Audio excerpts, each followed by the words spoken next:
Hello everyone, कैसे हो तुम लोग। I hope you all are good. 20 तारीख सेकंड शिफ्ट क्वेश्चंस हैं, कुछ लेट हैं एक दिन, लेकिन कोई बात नहीं, चलता है।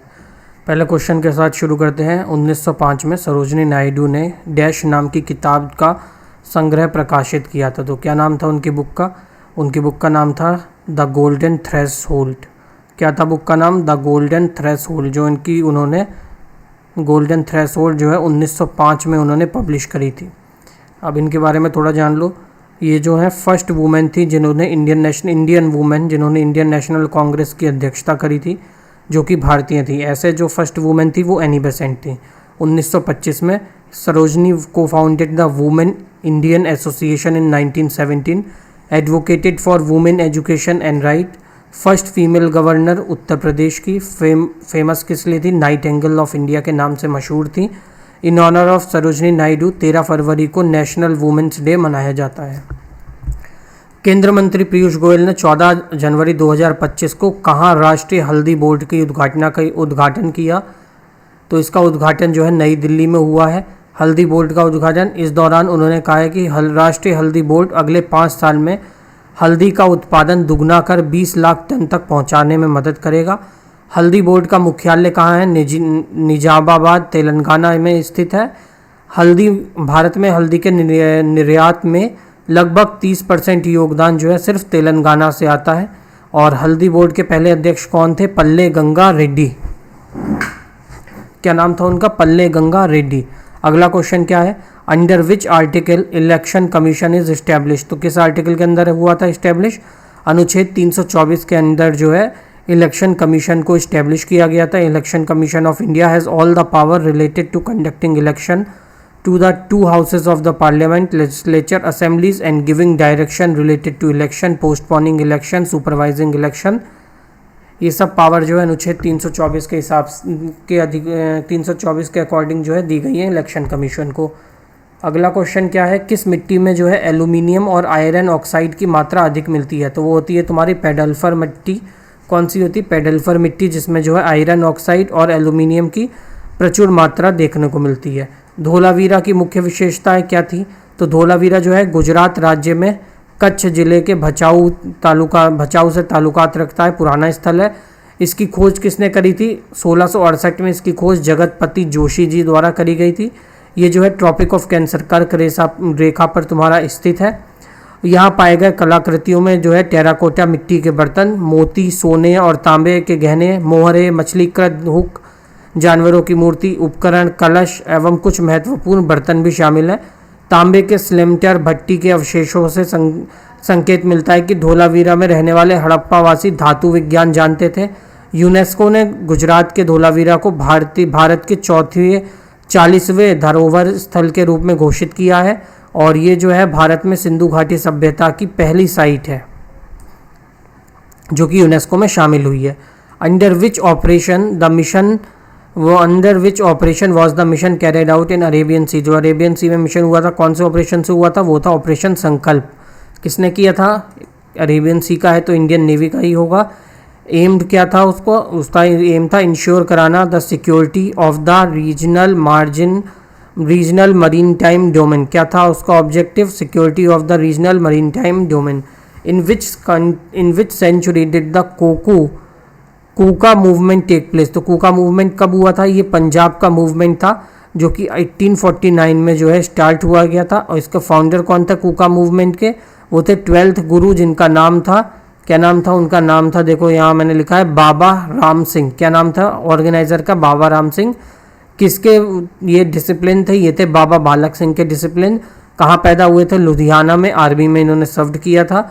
और कूका मूवमेंट को क्या कहते हैं? नामदारी मूवमेंट के नाम से भी जाना जाता है। अगला क्वेश्चन क्या आता है? फुल फॉर्म CPU की पूछी है। क्या होती है? सेंट्रल प्रोसेसिंग यूनिट होती है। इसको ब्रेन ऑफ कंप्यूटर भी कहा जाता है। हमने एक प्लेलिस्ट मतलब एक वीडियो कर रखी है जिसमें हमने सारी फुल फॉर्म्स जो पूछी गई हैं वो मैंने सब करा रखी है। अगर तुम चाहो तो 20 से 30 मिनट की वो वीडियो अगर देख लो तो तुम्हारा एक नंबर जो है पूरा का पूरा कन्फर्म हो जाएगा। चाहे वो HTTP हो, चाहे HTML हो, चाहे HTMLP हो, या फिर कोई भी इम्पॉर्टेंट जो अभी तक एग्ज़ाम में पूछी गई हैं वो सिंगल मेरी वाली पढ़ाई वीडियो में से ही हैं, मैंने सिर्फ इम्पॉर्टेंट कराए थे। तो ये नहीं कहूँगा कि उसमें से ही उन्होंने बनाया, ये कहूँगा कि दोनों ने जहाँ से भी देखा है वो सेम कंटेंट है, जो कि है विंडोज़ की ऑफिशियल वेबसाइट से। The government of India announces 6 year plan. Crop के लिए कौन सा प्लान है? वो है मिशन फॉर आत्मनिर्भर भारत इन पल्सेस विद फोकस ऑन तूर दाल, उड़द और मसूर पे। कौन सी टीम ने रणजी ट्रॉफी जीती है? तो ये जीती है विदर्भ ने, तीसरी बार रणजी ट्रॉफी जीती है 2024-25 में by securing the inning lead by the Kerala in the final में केरला को हराया है। कहाँ पे हुआ था? ये हुआ था विदर्भ क्रिकेट स्टेडियम नागपुर में, 26 फरवरी से 2 मार्च तक चला था। इसको क्यों इसका नाम रणजी है? तो ये ऑनर करने के लिए KS रंजीत सिंह जो थे राजा थे, उनके नाम के लिए जो है ये रखा गया है, उनके नाम पे रखा गया है। विदर्भ ने 2 बार पहले जीता है, 17-18 में, 18-19 में। सबसे ज़्यादा बार किसने जीता है? मुंबई ने।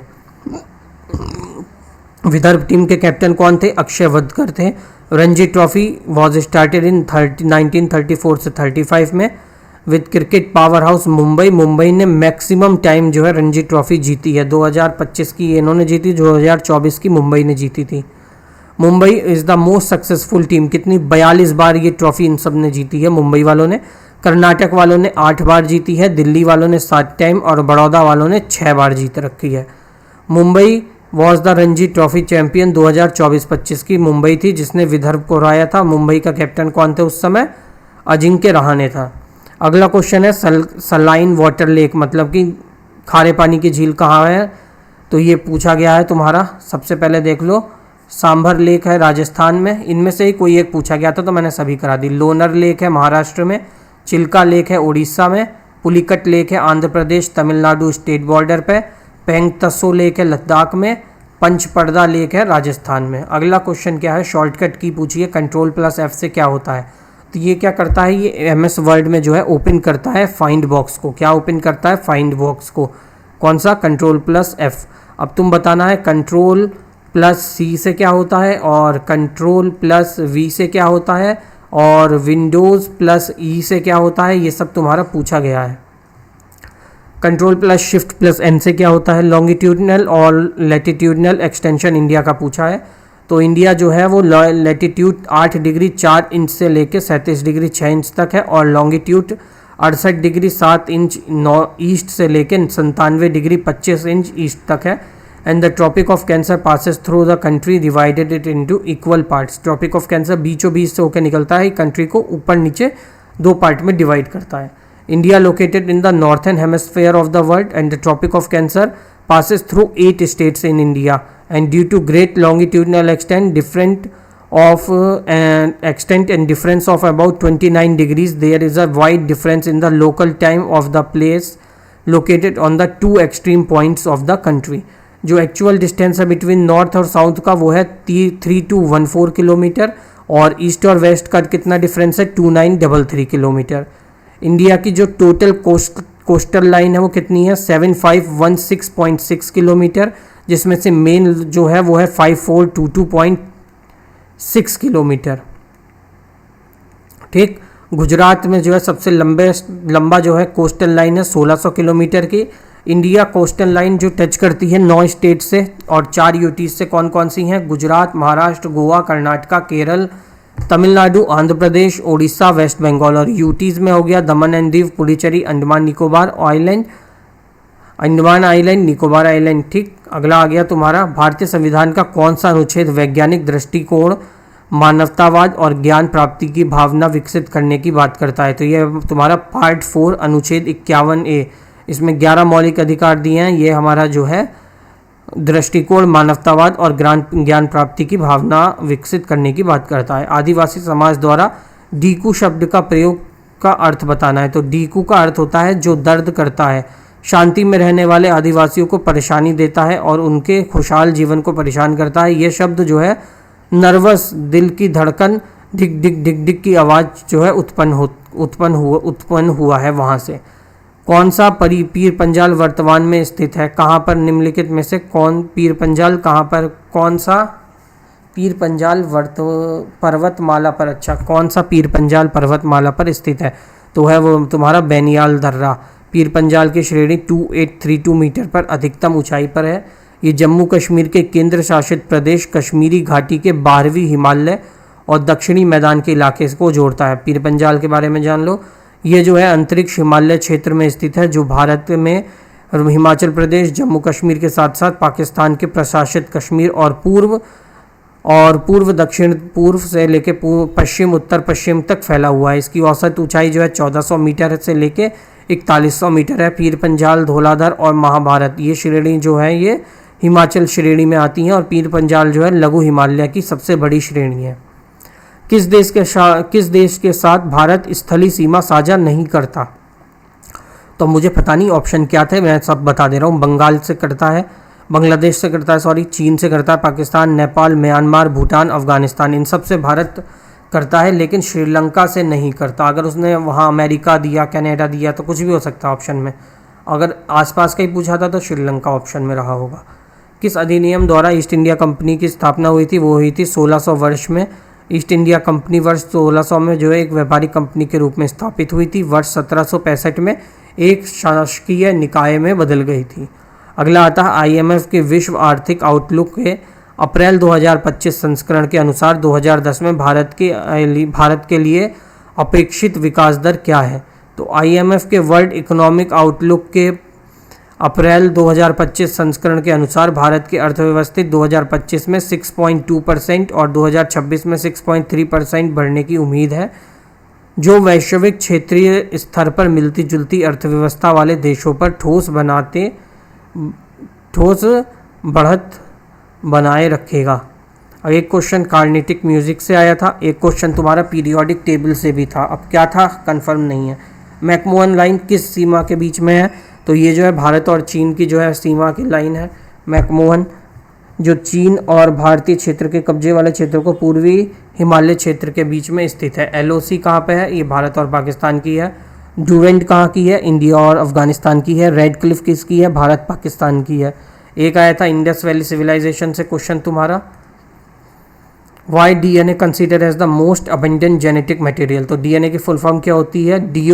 डीऑक्सीरिबोन्यूक्लिक एसिड। डीऑक्सीरिबोन्यूक्लिक एसिड इसकी फुल फॉर्म होती है।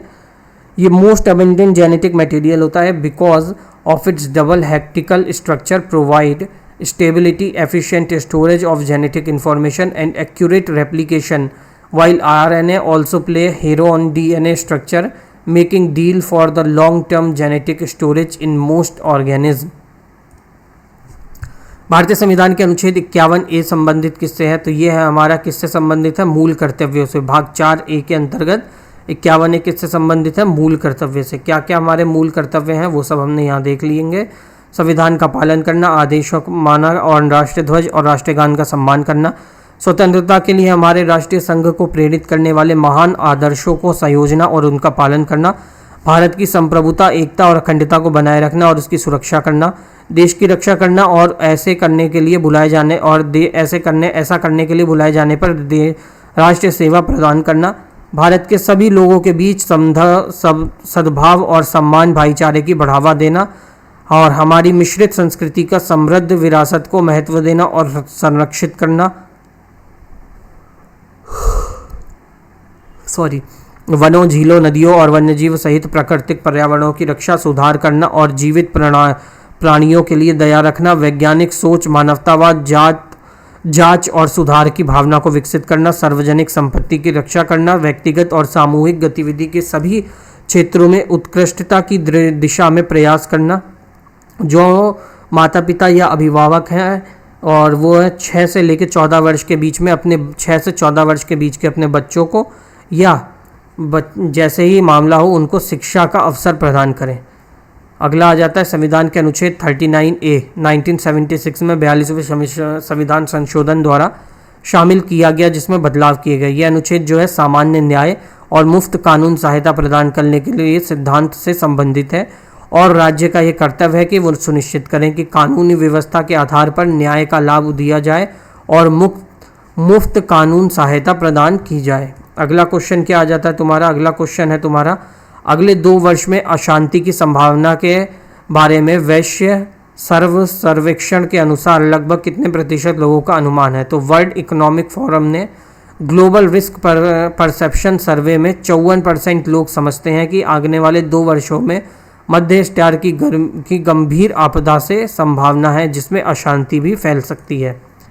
समुद्र किनारे अभी 350 कछुए मारे जाने की खबर थी, तो किस संस्था ने चिंता व्यक्त की थी? वो करी थी वर्ल्ड वाइल्ड लाइफ फंड ने। भारत के किस स्थान पर इसरो ने अर्ध क्रायोजेनिक इंजन का गर्म परीक्षण किया है? तो इसने कहाँ पे किया है? तमिलनाडु के महेंद्रगिरी स्थित इसरो के प्रोपल्शन कॉम्प्लेक्स में अपने जो है CE-20 क्रायोजेनिक इंजन का समुद्र तटीय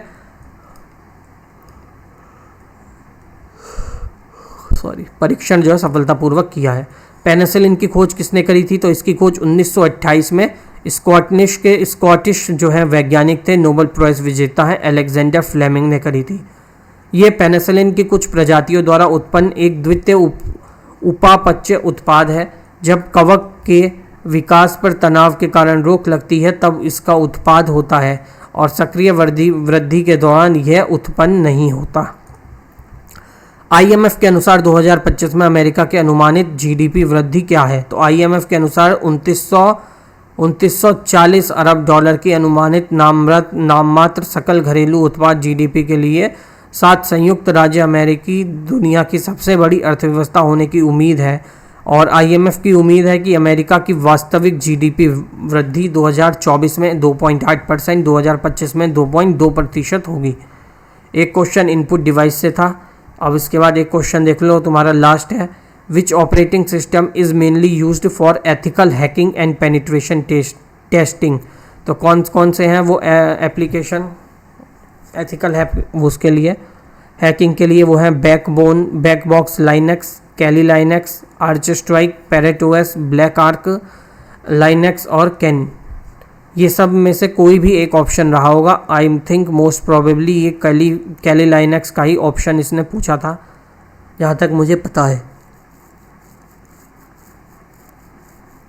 ठीक, मिलते हैं अगली क्लास में। यहाँ हो जाता है तुम्हारा एनालिसिस खत्म। अभी मैंने 1857 की वीडियो डाली है, उससे क्वेश्चन भर के आ रहे हैं, इसलिए मैंने एक वीडियो बना के डाल दी है, वो तुम लोग चेकआउट कर सकते हो। वीडियो को अच्छा से लाइक करना, शेयर करना, सब्सक्राइब करना और इस वीडियो पे भी तुम प्लीज़ लाइक कर देना, कमेंट करना, कमेंट करके बताना और सब्सक्राइब जरूर करके जाना। प्लीज़ चैनल को सब्सक्राइब कर लो भाऊ, चैनल सब्सक्राइब कर लो।